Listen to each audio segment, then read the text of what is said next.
Welcome to our video series taking control of your child's diabetes.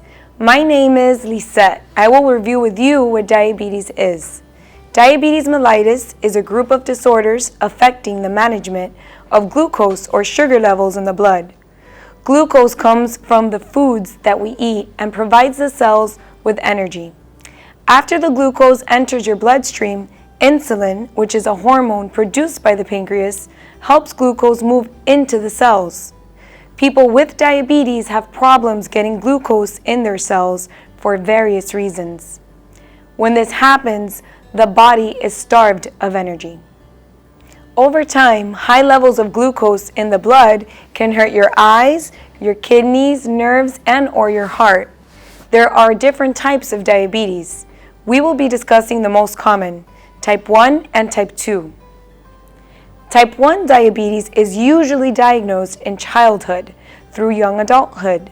It is also known as juvenile diabetes. In type 1, the body does not produce enough insulin or any insulin at all. This is what happens. First, the stomach changes food into glucose, which is also known as sugar. The glucose enters the bloodstream. Then the pancreas makes little or no insulin. Little of no insulin enters the bloodstream, and glucose builds up in the bloodstream. It is believed that 3 things cause type 1 diabetes. The first one is genetics. Over 50% of diagnosed kids have inherited the gene combination DR3, DR4 from their parents. The second cause is the autoimmune response. The body's autoimmune system begins to attack its own parts because it thinks they don't belong inside the body. With type 1 diabetes, the body attacks the islet cells in the pancreas where the insulin is made. The damaged islet cells then cause the immune system to develop something called antibodies. The third cause can be a virus, chemicals, or the environment.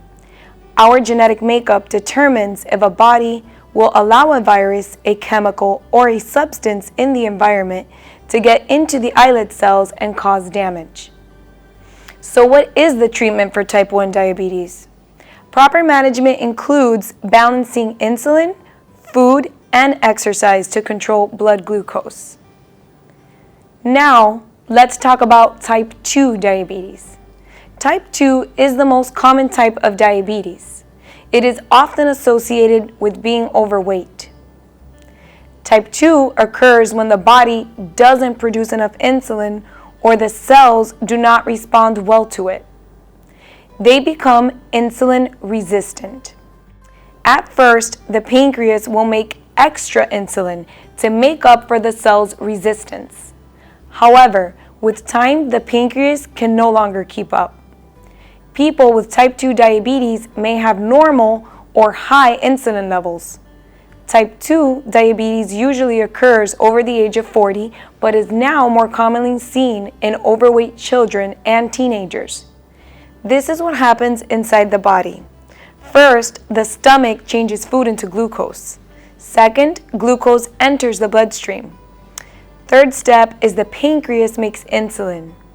Then the insulin enters the bloodstream.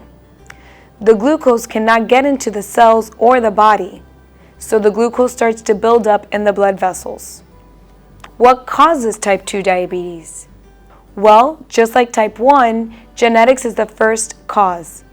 You have a greater chance of developing type 2 diabetes if your parents have it. The genetic mutation that causes it is still unknown.